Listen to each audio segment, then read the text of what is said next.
I read a very interesting quote from you talking about the fans' disappointment in X-Men Origins Wolverine. In a recent interview, Jackman expressed that he feels he's failed up until now to truly do justice to the character. You said that I had something to prove and we could have done better. I left unsure if we achieved our goal. I understand the character and the legacy, and I don't feel up until this movie that we've completely lived up to that. So that's what I intend to do. What we did was end up having so many mutants, it became almost like another X-Men movie. For better or worse, what people thought. And I wanted to make a movie that was about this character, because I always loved this character and I thought there was so much in it. You don't need to even criticize the movie. You can just look at the title of the movie and see that it's not sure what it is. It's got a colon in it. It's like X-Men colon Origins semicolon Wolverine. You know, it's like there's kind of this sense that it's trying to literally be 6 things. And I don't want to get into too much about the last one, its merits or not. But for me, this is a Wolverine movie. This is a movie really about this character. We've focused so much in the 7 movies. In the past 4 or 5, a lot on his past, because one of his defining things was he didn't know about his past and he had no memory of what he'd done, and he didn't even know how old he was. And, you know, Chris McQuarrie, who wrote the first draft, and we're all like, enough of the past. I've seen enough movies that people can't remember who they are. I just felt like it's been done and done and done again. And especially because we know who he is, it's maddening. You're Wolverine, you're a mutant, they fucked with you, they gave you a skeleton. It's like, come on. I was very skeptical, but what hit me about it that was fascinating was the chance to do something smaller with large-scale characters, and to do that there was this contradictory nature, and that to do something different without rebooting in the standard way you reboot a franchise. It just allowed you to kind of think differently about the genre of the movie itself. For better or worse, this is not going to be filled with millions of mutants. This is going to be about this guy. We're not going to call this Wolverine 2 because this doesn't feel anything like the first one. We're going to call this The Wolverine, and I think it earns the title. Why the word "the"? You want a definitive movie about this character that I know comic book fans love, and this is it. Yes, it has big action. Yes, it's fun and cool, but you really get to understand who he is. And tonally, I think we're a little darker and not afraid to let the movie sit for a while, not just be sort of wall-to-wall action, but have a chance to really sort of explore who he is. The movie's called The Wolverine, and what Jim and I talked about was we really wanted this movie to actually, better than ever before, encapsulate that character. So, forgetting all the others, whatever happens afterwards, this movie to be the one where you finish watching and go, right, I got that character. This is a movie I've been longing to make. Is it the definitive Wolverine story? I hope so. It's no secret that when people talk about Hugh Jackman's Wolverine, they tend to zero in on the swan song of his tenure, Logan. And for good reason. It's a brutal, raw adaptation of the character's most popular comic arc that also serves as a masterful ending to a beloved interpretation of the character. It also just so happens to be a genuinely great, genre-transcending piece of cinema, like one of the best comic book films ever made, right up there with The Dark Knight. Logan is a film that aspires to be more than your typical superhero fare. However, for as perfect an ending as Logan is for Jackman's Wolverine, it's not necessarily emblematic of your typical Wolverine story. In order to meet the needs of the story it intends to tell, it kind of had to exist outside the parameters of what most people would expect a Wolverine movie to be. It had to be more. And that's ultimately what makes it so special. It's atypical,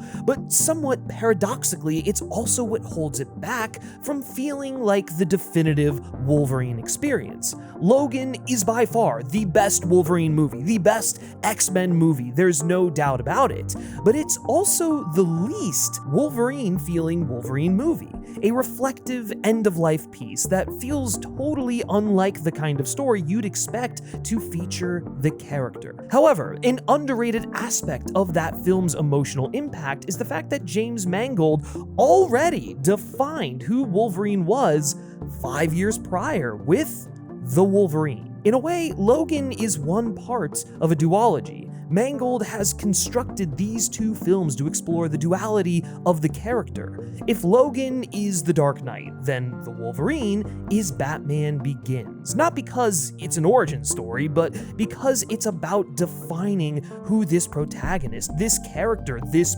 person is on the inside. Logan can't exist without the Wolverine because a lot of the character work in this film establishes Logan as a character and allows that film to conclude. The Wolverine is a film that reveals character, a Wolverine film about Wolverine without the X-Men, peeling back the layers and exposing his id, what makes Logan Wolverine and what is Wolverine as an idea. The movie frames it as this idea outside of just a name for Logan, a meditation on what Wolverine means as a hero more than the other Wolverine in X-Men movies. X2 is a great origin, there is no denying that, but that doesn't tell us who he is as a character. We don't know the why, we just learn the how. And that who he used to be doesn't necessarily matter. It's not defining what Wolverine is as a concept or why he does what he does.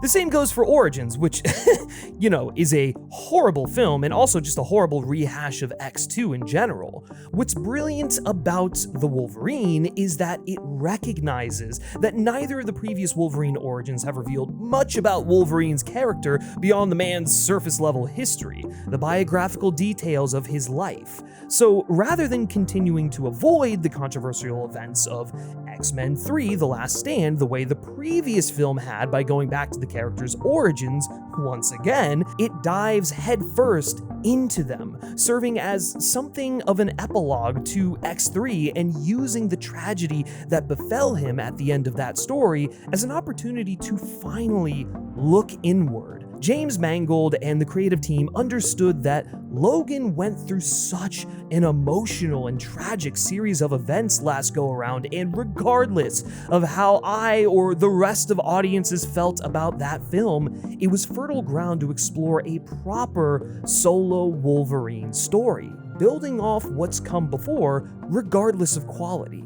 Like it or not, X-Men 3 is a part of the X-Men canon, and is where, for better or worse, a lot of pivotal and emotional character-defining moments occur. Sure, you can ignore them, but what does that accomplish? It does have merit and offers an interesting way into exploring the character of Logan. Logan not only lost his father figure and mentor in Charles Xavier, but the love of his life in Jean, and is haunted by that, sees the ghost of her, this warped perception of her in his dreams, and specifically with Jean, he had to be the one to kill her because he was the only one physically capable of doing so, and that looms large over Logan throughout the entirety of the Wolverine. It's the thing that holds him back, prevents him from getting entangled in the affairs of other people, of being the hero we know him to be. Logan has been stabbed, shot, bruised, scorched, skewered, run through the ringer more times than you can count, and while his hardened exterior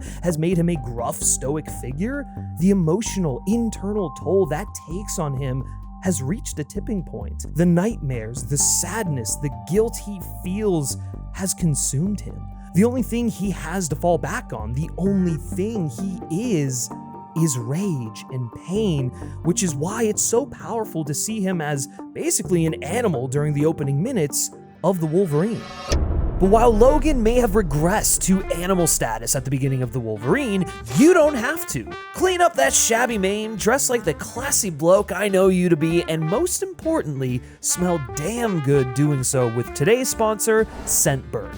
Scentbird is a fragrance subscription that lets you choose a new designer fragrance to try every month for just $17. Swapping out those grisly odors with luxurious designer fragrances shouldn't break the bank, and with Scentbird, it won't. They have over 700 perfumes and colognes from brands like Gucci and Prada, as well as indie labels like Skylar and Confessions of Rebel.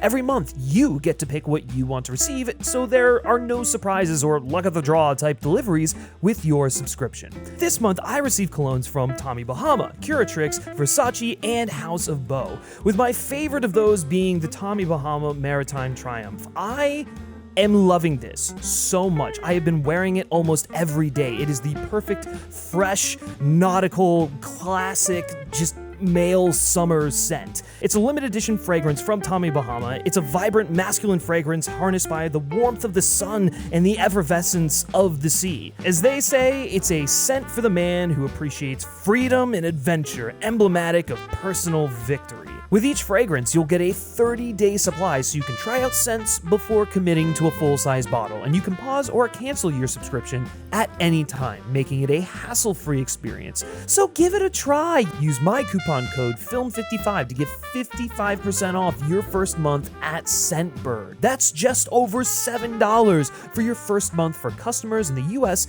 and Canada. And thank you so much to Scentbird for sponsoring this video.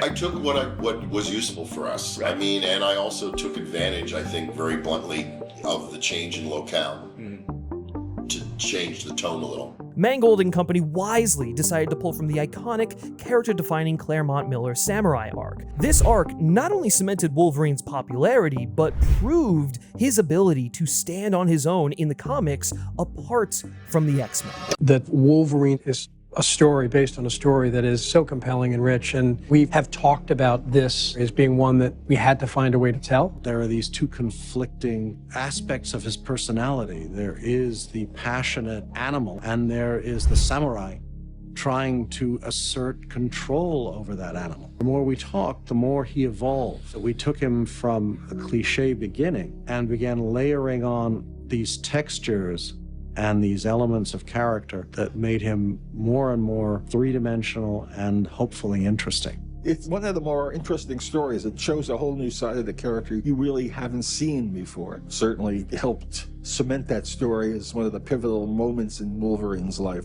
It was the first time the character started to branch out on his own, where there was simply a Wolverine story without the ancillary X-Men all around him. The samurai or Japanese story in the comics really stands out from the other X-Men or other Wolverine comics. From X-Men 1, my secret dream was to always shoot this particular arc of the Logan story. What's inside him, you know, that I felt had been unaddressed. And when I first read the material and I first sat down with what existed, I wanted some idea to kind of tie the Claremont Miller saga together in some way, to pull it together in some way. I didn't feel like there was kind of, at least for a movie, a simple enough, clear enough, crystalline theme and that held it all together. One of the aspects that's most interesting to me about him is his immortality, is the fact that with his healing factor, he can go on and does go on forever. And like gods, experiences the loneliness of a god, the fact that you have to lose those you love and you keep going on. What is interesting is imagine being an immortal person who sort of has lost his reason to live, whose very essence has brought about destruction and pain. Everyone who he's loved has died or passed on. What's it like living with that? So that was sort of a beginning point. That's the starting point. This idea that if it took place after everything, you could make a film about someone who's lost everything. When I got the script and I took it home, one of the things that I realized looking at it was, and wrote down for myself, was these 5 words in the back of the script. I wrote, "Anyone I love will die." And that idea that you're on your own, you're really desperate to connect on some elemental level, but terrified of doing it. Because every time you do that, something bad happens. He's been going on through wars and through century. So the opportunity of finding a character at this point of their weariness, it reminded me of a piece of literature I love, Isaac Asimov's The Bicentennial Man, which is about a robot essentially that lives forever, but suffers from the same issue. What happens when you fall in love and you live beyond this person, not just by 10 years, not by 20 years, but for eternity? What happens when everything you love keeps fading away and you must keep going? And in Wolverine's case as well, what happens when the cruelty of the world never seems to relent? At a certain point, you start to wonder, do I make any difference? And I thought it's a really interesting place to find Hugh's character, is at a place of almost complete desolation and depression. The first 2 scenes were in some ways both touching upon different corners of his own tortured existence. One, his past, where he's witnessing mankind's incredible cruelty to itself, and existing, trying to help, trying to mitigate, save one person's life, but also unable to do much about the general cruelty. And then the second is his own sense of loss with his intimacies and his connections that he so hesitantly makes and then get obliterated. His gruff, hardened exterior is a shield to protect a softer, more loving and sensitive interior. Logan is a very emotional being, arguably cares more than he lets on or that people assume, and has to grapple with that innate human capacity for love and compassion. But understanding, even if he saves the day, something bad happens. So why does he keep going on? What's the point? That's the place the film finds him at, and it very quickly answers that even against his better judgment, he will always find a way to stick up for the people who need help, because he simply can't ignore the person that he is. You can't somehow take away from Logan his own sense of right and wrong, his own sense of values. So in many ways, these sequences also show, despite the fact that he's separated himself from the world, he still cares.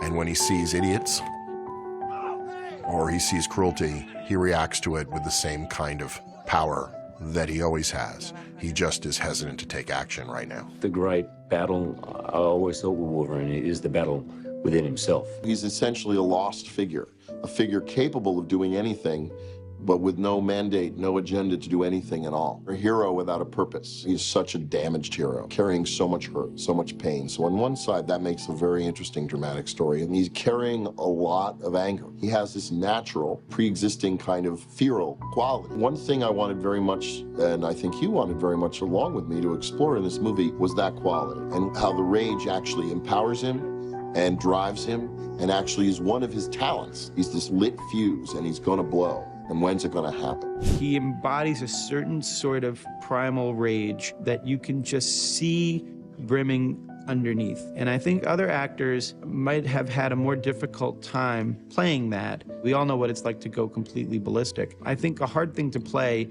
is a sense of menace and a sense of danger right underneath the surface, but this idea that someone could snap at any moment and mean the end of everyone around them. We know him to be vengeful, we know him to be a berserker, but we don't always get as tangible understanding as to why. And I think part of what makes this different and what Jim brings in that craft is a willingness to get specific about that and to dramatize it. I have to tip my hat almost completely to the writers. Adaptation is a real challenge, and particularly when you're working in different media. The comic book has its aesthetics and has its rules and its syntax, and those are not the same things as what you look to expect and find in a film. Logan resonates with so many people in a way not totally unlike the great monsters of the movies past, like a Dracula or a werewolf, that he's not someone who sought out what he is. He's someone who didn't have a choice in becoming a hero and is now stuck with this. He was living under the belief that anyone he connected to, anyone he liked, anyone he loved, would be cursed. That the Logan we wanted to find here was a man who, almost as if he is a vampire or cursed, a werewolf of some kind, has withdrawn from humanity and only interfaces with people when he absolutely has to. But it isn't only out of hatred, but it's also out of love, in a way that he feels that anyone he touches will somehow be destroyed. The fact that he loves people, and even when he denies himself, he can't help but be that guy who looks out for the helpless. It beautifully contextualizes Logan's rage. He doesn't want to get involved, he just wants to be left alone. It's only when he's provoked that that rage, that violence comes to the surface. The berserker comes out. He keeps a lid on it because there's so much he could be mad about, and he just has to ignore it, has to ignore his humanity to an extent until he can't. We think of Logan as just an angry guy because that's just who he is, but Mangold brilliantly uncovers why he's so angry, why he has a bad attitude and distances himself from people. It's because he cares too much, loves too passionately and easily. He's a man in pain, a walking tragedy. This is why Wolverine has a lot in common with movie monsters. The monstrosity is the reaction to a denial of something. The brilliance of the Wolverine is how Mangold forces Logan to confront the thing he fears the most, mortality and its effect on human connection, which has caused him to withdraw from the world, living in isolation in the Yukon. That if you have a story about a god, an immortal, Logan, who essentially wants to withdraw from the world, which is basically dying, but he can't die because he heals from almost anything. And then you have a villain in what young Yashida here will become, who is so fascinated and taken with Logan's immortality that he wants to live forever. So now you have two very different agendas around the same idea, which is life. Then you have another character, Yukio, who sees death around corners. So again, the idea of death, the finality of death, escape from death, pursuit of death. And when Logan arrives in Japan, he'll also meet Mariko, who is a young woman, not an immortal, but who is very much wishing her life would be over. A lot of people dealing with their existence and whether they want to stay on this earth and what it means and when they'll leave. By thrusting him into a situation where his commitment to isolation, to dying, is tested, he's able to come to terms with his own complicated feelings about the matter. Every character in this film is confronted with the reality of their own mortality or immortality, and Mangold uses the supporting cast to reflect the existential feelings of Logan. The primary antagonist and starkest contrast to Logan in this regard is Yashida. Yashida knows that this is a man who's been looking for a way out, and he's offering him a simple trade, which is to say that give me your life force, give me your healing, and you can have what you want. You want to die? Then die. Let me live. And in many ways, he's pinning Logan. Not only is he making a fairly nefarious bargain, but he's also pinning Logan on his own bullshit, which is just that if Logan's living like a man who wants to die, what happens when you actually offer him a way out? Well, he's running away. So, to me, what that says is despite his isolation, despite his anger, he doesn't want to go. He's still got life force in him. The offer from Yashida also puts Logan in a tough position. As much as he himself would probably like to believe that the world would be better off if he just died quietly, when given the option to do so, he hesitates. Now, Logan says it's because he doesn't want to burden anyone else with immortality, but I think Mangold alludes to something deeper that Logan himself hasn't truly reconciled with. He, like Yashida, is not ready to die. He's lived so long and lost so much, but if he were to quietly fade off at this point in his life, what would it have all been for? He's a man with plenty of life, but very little purpose, and Yashida finds himself in the exact opposite position, a man who's built so much and isn't ready to let his legacy take over for him. Since his second chance at life by Logan's hand at the end of World War II, Yashida's mission became one of self-preservation. Instead of using his second chance to play Logan's kindness forward, it becomes an all-consuming mad scramble to escape mortality. He covets the power of the Wolverine to achieve this goal. This is indicative of how Yashida views all of his relationships. They aren't built on something mutually beneficial, they're purely utilitarian.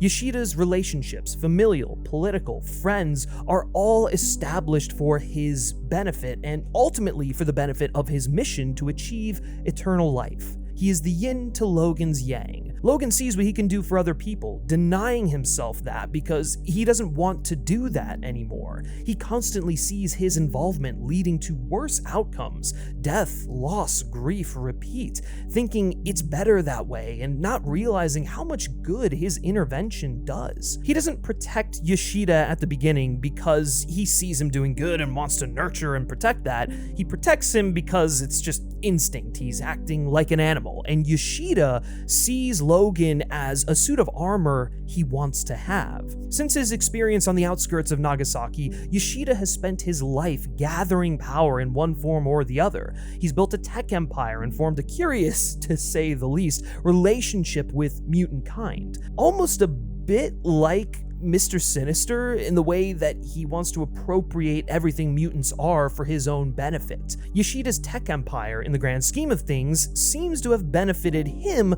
much more than it has the world around him, and his fascination with mutants doesn't come from a place of support, but rather a longing to join their ranks.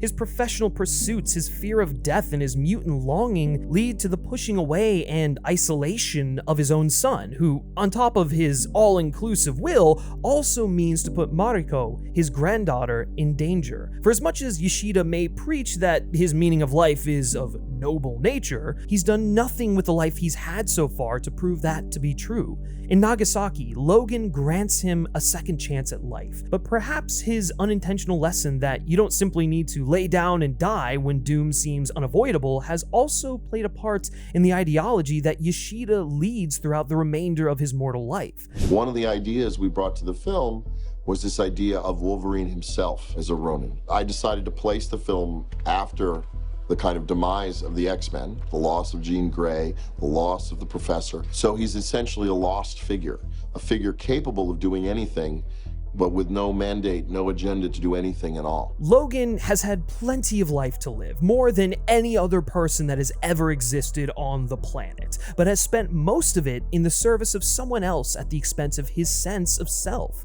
Whether it be Stryker or Xavier, whichever side of any war he's lived through, Logan has lived his life as a tool for others to use to accomplish their goals. So what does a hammer like Logan do when there's no one left around to wield it?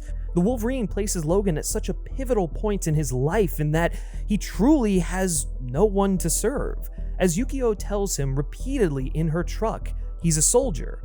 Wolverine has also never been a person with much sympathy for bullies, but to this point, he's left behind the X-Men, even the ones that are left, because it was Charles's dream, not his. Remember, he never wanted to get involved in the first place, he just kinda did it because he stumbled in there and then found purpose through Charles and everything. And both Charles and Jean, the woman, no pun intended, of his dreams are now gone. He doesn't have much of a reason to stay. Throughout the course of the film, Logan finds purpose in himself again. He comes to terms with his soldier archetype and puts his gifts back to good use, removing the pretense of their burdensome nature and utilizing them to help those in need. Logan and Mariko mirror each other in that both of them did not choose to be given the power they both respectively wield. Logan was born with his abilities, and Mariko granted the keys to a powerful monopoly by Yashida. They've both been burdened with uncanny advantages in their lives, neither one truly wanting the power that's been thrust upon them. Inversely, Yashida has spent his life gathering power he never had, only wishing to wield it selfishly, and his son, Shingen, felt that by serving his father faithfully, he would be the rightful heir to the power Yashida has coveted. It's a tale as old as time. Those who seek power are traditionally the worst suited to wield it. Shingen is the son without direction because he served his father his whole life and now isn't the heir to his empire. He falls back on his rage, his resentment towards his father. Mariko, like Logan, wishes her life to be over because of the expectations placed on her, the target that's been put on her back by her grandfather naming her the heir to his empire. It's very much how we find Logan at this current moment. Yukio, like Logan, has seen and experienced countless deaths because the only thing she sees of a person is their death, and so that dictates her actions, fuels her fears and anxieties as it does for Logan. Yashida, like Logan deep down, isn't ready to die just yet. However, where the two differ is Logan's lack of purpose is contrasted with Yashida's sole purpose, extending his life. One man with little time and another with nothing but time. Logan, so far, has used his time to do something good, save people, be a hero because he cares about others, whereas Yashida has only used his second chance at life to prolong his own. And so while Yashida feels Logan's life will be better served in his possession, it would only be used to prolong his reign. In being a deconstruction of Logan as a character and pulling back the layers to explore the very essence of the Wolverine, the film, like any myth, must make this immortal god mortal, must allow him to feel the vulnerability of humanity in order for his sense of self to finally push through. As an immortal, Logan takes his powers for granted. He doesn't seem to realize the unique position he's in, nor does he realize how he comes across to vulnerable people like Mariko. Seeing someone who experienced such hardships and emotional abuse that they would trade in what life they have for a swift exit from this world shocks him to his core. You take away Logan's ability to heal, and he can't do what he normally does, is diminished in his ability to help, so comes to more of an understanding as to why someone would want his power, so he comes to appreciate that power more. For establishing Logan dealing with his ravaged body for the first time. This is a man who never in his whole life has found what it is like to be hurt, and now is having to fight hurt. By having a taste of mortality, of wounds, fatigue, limits, he starts to believe that maybe winging it isn't the answer. Maybe he should go back to actually helping people and not just intervening with, a somewhat loose moral compass. A lot of this journey is one in which we're discovering Logan in a weakened state, in which he has to be rescued by people who care for him, which is something Logan's not used to. I mean, certainly he's used to having people who care about him, but even in this isolated state, even in a new land where he hardly speaks the language, that there are people who are willing to risk their lives for him and defend him, in this case Mariko, is powerful. And he's never felt weak like this before. The break Logan was looking for, in many ways, in the Yukon, which was a break built on isolation and kind of almost a self-denial, is what he actually gets here, but in a much healthier way. He's connecting to a person. He's living life as a regular man. He's had his immortality taken from him, but not his life, and in fact is having a moment to actually connect with another soul. The relationship between Mariko and Logan externalizes a literal experience Logan has in going to Japan and experiencing a foreign culture, forcing him to look inward and assess, giving the audience access to his inner world in a way that the previous X-Men films didn't. The location of Japan isn't just incidental set dressing, but a reflection of the duality that exists within Logan. But one thing that is very different, certainly than American culture, is a code of conduct and a kind of adherence to it, in a sense, for all people, rebellious and those who are less rebellious. I think it's something that when you spend any time in Japan has an effect on you, because you realize there is a gigantic national identity for Japan, and there is tremendous pride in their ways, even though they will at times be confining for characters and their dreams. There is something so fitting about a man as feral as a beast finding kinship with Japanese culture. Logan's relationship to Japanese culture runs deep in the comics, in many cases having even wanting to stay there before the events of Weapon X. But a man who lives his life just as reactive as an animal, learning how to structure his rage and primal drive into something more constructive makes a lot of sense in the arc of Logan's life. And so you have this man who's held together by rage, anger, and regret, and you place him in a society that's renowned for its sense of order, its sense of tradition, and its sense of purpose. The Japanese characters live by a code, and their actions have intentionality. Every action they take has meaning, whereas Logan does stuff without thinking about the consequences. The Wolverine bases its conflict around this entire idea. The inciting incident of the film, Logan saving Yashida from the atomic bomb, is an act taken without consideration for how it will shape the trajectory of Yashida's life. While a noble action and certainly the right thing to do, Yashida has already shown himself to be a man who fears death above all else, in stark contrast to the cultural norms of his peers who kill themselves with honor. In saving his life and demonstrating his supernatural ability to withstand death, Logan inadvertently stokes a lifelong crusade to extend Yashida's life. Logan acts without intention, and this is ultimately what creates the villain of the film. In many ways, the story of young Yashida becoming old Yashida is kind of, I always figured, pivoted on this very moment for his character, that the rebuilding of his country after the loss in World War II was going to change him. The fact that Logan doesn't even stay in contact with Yashida only further abstracts his idea of the Wolverine, turning him into even more of a mythic figure in the antagonist's mind, which is why he passes down legends of the godlike being who saved his life to his children and grandchildren. Wolverine never becomes a person to Yashida and his family. Wolverine is reactive in the way that he's an animal. The duality is the animal and the ronin trying to tame the animal.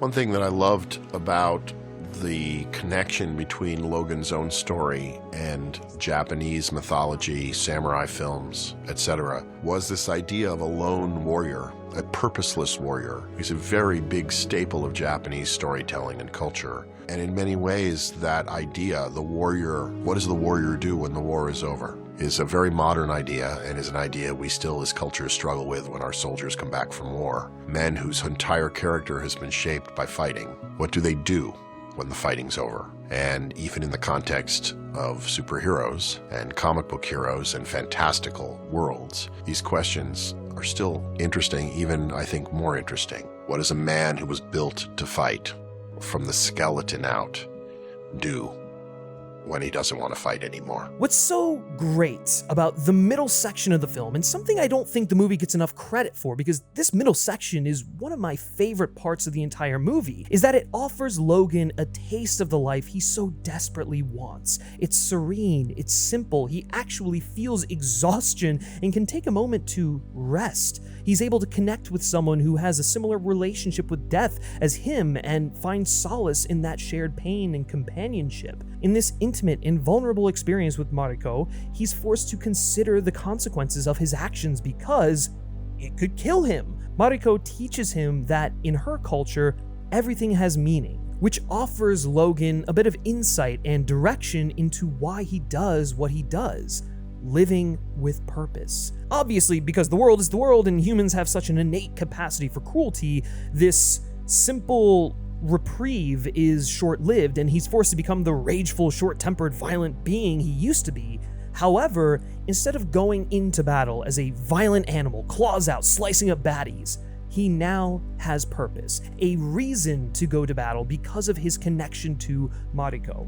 He was already tasked with protecting her, but he was only doing it because he was asked to, because he has a general drive to do the right thing, but he doesn't really know why he's doing it. When she's taken again in Nagasaki, he now understands why he's driven to protect her. He channels his rage into something productive. This is symbolized by him freeing himself from the shackles that have been imposed on him by literally cutting open his chest, reaching into his heart, and freeing himself of mortal limitations so that he can now wholeheartedly become the Wolverine. The end of the film is Logan learning to not only accept both halves of himself, Logan and Wolverine, but embrace them and understand that his feelings and emotionality as Logan can help him do good as Wolverine. Much like Logan, Japan is a country caught between its sense of tradition and its march towards modernity. We see this reflected in the presentation of the film, a grounded, intimate character piece wrapped up in a heightened comic book flick. The Yakuza crime film meets a sci-fi Gundam extravaganza. The film is full of imagery denoting this duality from the traditional Japanese fortress concealing a state-of-the-art tech lab to the Silver Samurai himself, a mech suit designed to look like traditional Japanese armor. These are two sides of Japanese culture being smashed together, and at the heart of that contradiction is Yashida. He embodies this tension because he is both Japanese culture, the patriarch of this honor-bound family, but also bucks tradition and wants to cling to his own life instead of extending it to his family. He is the bridge between pre- and post-World War II Japan. Shockingly, this is, for many, the most controversial aspect of the film, when these two contradictions that have been present since the beginning converge in the third act. Some people were disappointed that unlike the comic, we didn't make the Silver Samurai just a guy in a armor. We actually made what felt like a giant robot. Of course, it's revealed not to be a robot in the end of the film. That in many ways, if people were craving a Silver Samurai duel, they get it right here.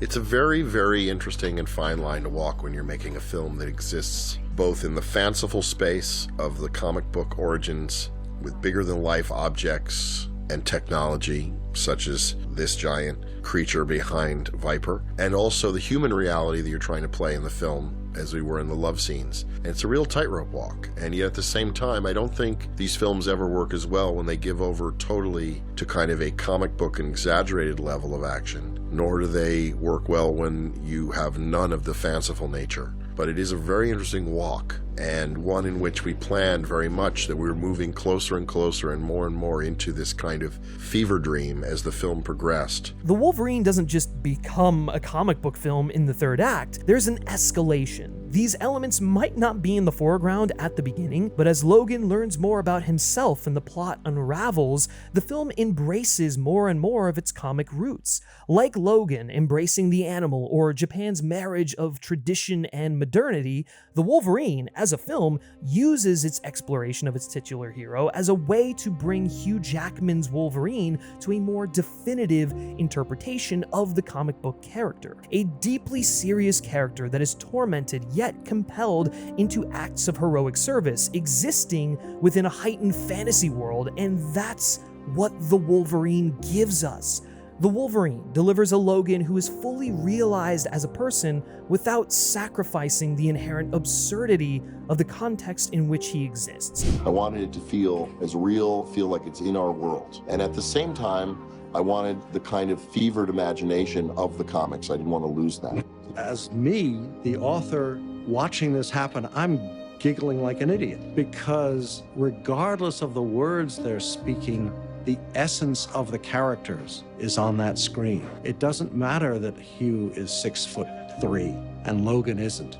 They bring the essence of those characters to the screen in a way that makes them right and real for the audience. For me, it's going to have my name on it forever. And so much more important than any of that is that it be good. In a world in which so many of these big movies kind of feel hollow, I think what Hugh and I as friends set out to do is to try and make a movie that's actually about something. About ideas, questions about life and right and wrong, love, redemption, why is life worth living? And those questions can be asked inside movies like this. Completely different kind of comic book film built on character. I think we just tried to redirect this one character in a strong way. And I think whenever, I mean, like, look, I believe in what we did, and I believe that we took Hugh and the character in the right directions for what people were hoping for and what I wanted to see in him. And I think that the second you start to make slightly bolder decisions that differentiate your character, that bring your actor, that deliver your actor in a way that he's got the room and the space and the encouragement to kind of really deliver, everything starts to fall from performance and character. Everything starts to fall in place. Jim Mangold is a terrific director. I've loved all of his movies, Walk the Line and Girl Interrupted. He tells a good story, and his strength is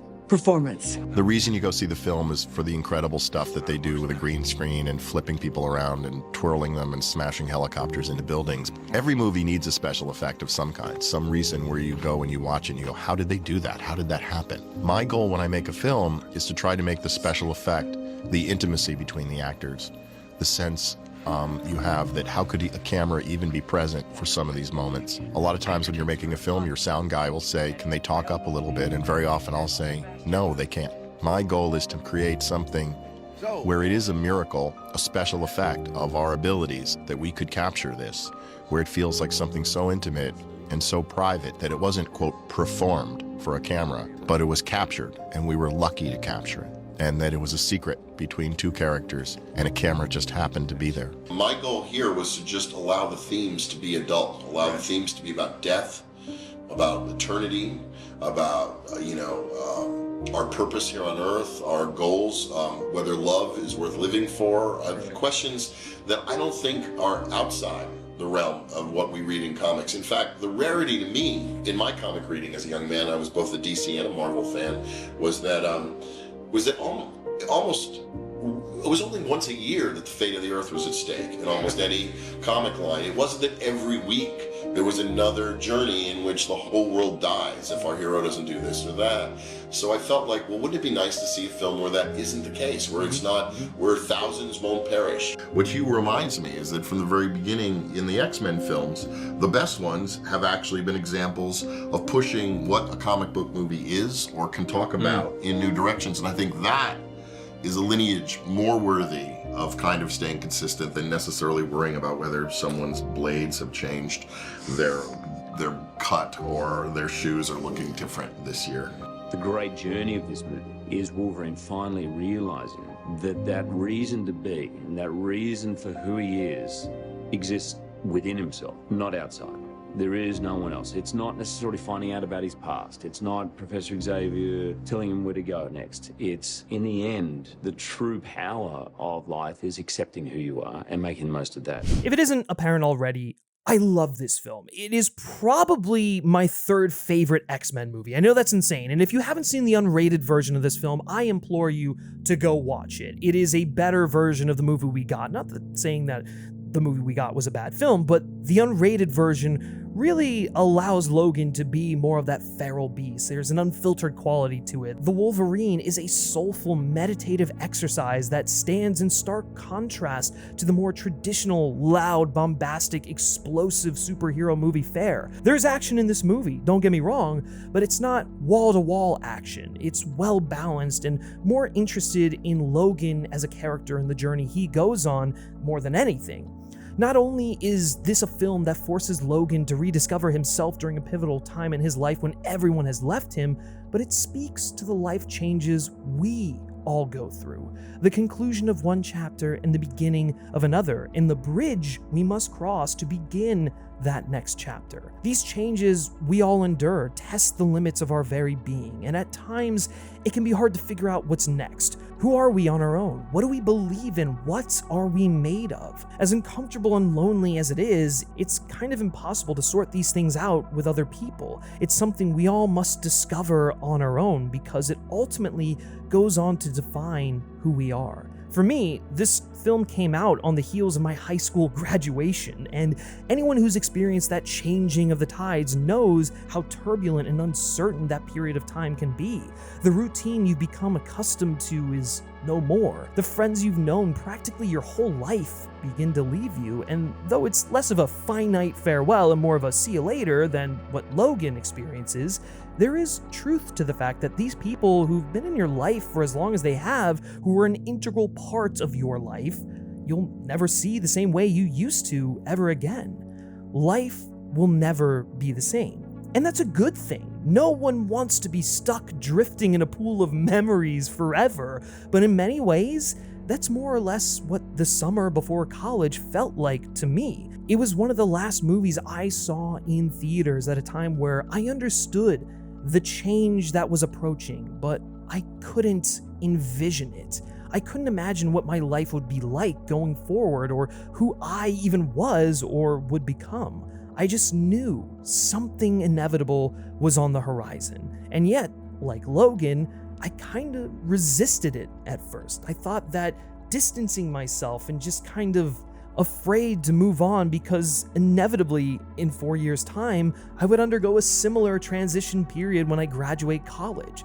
But that's the thing that the Wolverine helped me realize. These existential feelings are only natural. The pain, the hurt, the joy is a result of having lived and loved. You can't stop time from passing, but in coming to have a greater understanding in yourself, your sense of being, by being the anchor to the absurdity that is life, you can navigate this passage of time and appreciate the friendships, moments, connections that make the human experience so beautiful and worth preserving. In coming to terms with mortality, these fleeting chapters can be cherished, can mean more, can allow you to make the most of things, and that's worth fighting to protect for everyone. That's the definitive human experience that James Mangold and Hugh Jackman beautifully encapsulated in their definitive Wolverine story. When I'm an old man, I'm 80, and someone says to me, which one should I watch? This is the one I want to pull out. So watch the Wolverine. If you want to see that character, if you want to experience being inside his head, if you want to experience 100 minutes of the fiercest superhero of them all, watch this one. Hey guys, thank you so much for sticking with me through this, for being patient, for watching through to the end, and being stoked about this video I wanted to do on the Wolverine, a film I've always been passionate about. I've always found it to be super underrated, and like, while it's not the best Wolverine movie, I mean, it's kind of hard when Logan exists, it is the most Wolverine movie, the definitive Wolverine movie. So hopefully you all really enjoyed getting to explore this film. Thank you so much to our channel members, as always, for supporting the channel on that level. If you're interested, you can check that link in the description. There's some cool perks and benefits. You get videos early and a whole bunch of other stuff. We also have a Discord, which you can join right over there somewhere. I don't know where that QR code is, but you should definitely join. We're having great conversations in there. It's a ton of fun.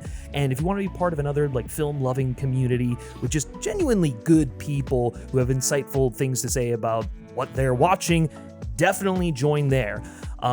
Or there. And lastly, thank you so much to Scentbird. Make sure to use my code FILM55 at checkout for 55% off your first month at Scentbird. Seriously, you're not gonna regret it. It's a great service and you smell good in the process. All right, that's enough from me. I'll catch you in the next one. Peace.